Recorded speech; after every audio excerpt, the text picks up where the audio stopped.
दुनिया के सामने एक पहचान दिलाने वाले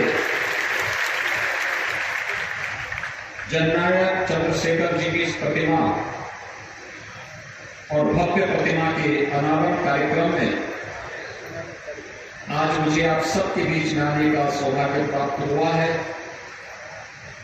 मैं इसके लिए आयोजकों को हृदय से धन्यवाद ज्ञापित करते हुए स्वर्गीय चंद्रशेखर जी को विनम्र श्रद्धांजलि अर्पित करता हूं। भाइयों बहनों, चंद्रशेखर जी ने बलिया को एक नई पहचान दी थी। आजाद भारत में भारत की राजनीति का एक ऐसा चेहरा जो दलीय राजनीति से ऊपर उठकर के अपनी एक नई पहचान बनाया,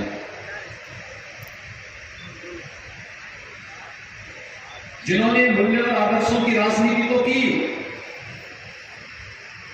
लेकिन व्यक्ति की परख कश्मीर से लेकर के कन्याकुमारी तक और महाराष्ट्र और गुजरात से लेकर के पूर्वोत्तर भारत तक, नेपाल हो या पाकिस्तान या बांग्लादेश, सर्वत्र बृहत्तर भारत में कोई ऐसा जगह नहीं जहां चंद्रशेखर जी के प्रशंसक मौजूद न हो।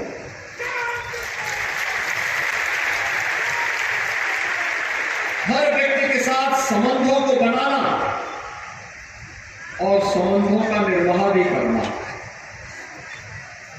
मूल्यों की राजनीति की जब बात आती है, देश की आवश्यकता के अनुरूप उस प्रकार का कदम उठाने का साहस भी अगर किसी में था तो वह चंद्रशेखर जी में ही था।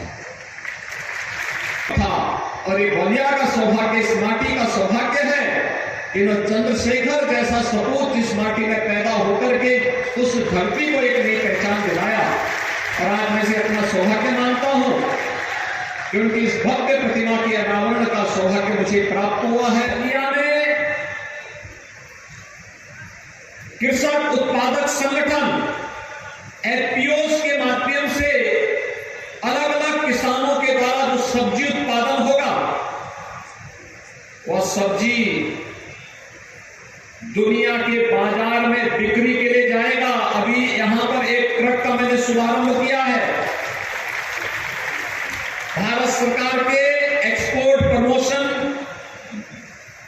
मंत्रालय के द्वारा इस कार्यक्रम को आज यहां पर शुभारंभ किया गया है। मैंने देखा विभिन्न प्रकार की ताजी सब्जियां अंतरराष्ट्रीय बाजार में जाना, यहां के किसानों को, जिसके बारे में प्रधानमंत्री जी बार बार कहते हैं कि अगर किसान की आमदनी को दोगुना करना है तो बीज से बाजार तक की इस यात्रा को हमें आसान करना पड़ेगा। और भाइयों बहनों, उस यात्रा की एक नई कड़ी है ये। यहां के किसानों को सब्जी का अच्छा दाम मिलेगा।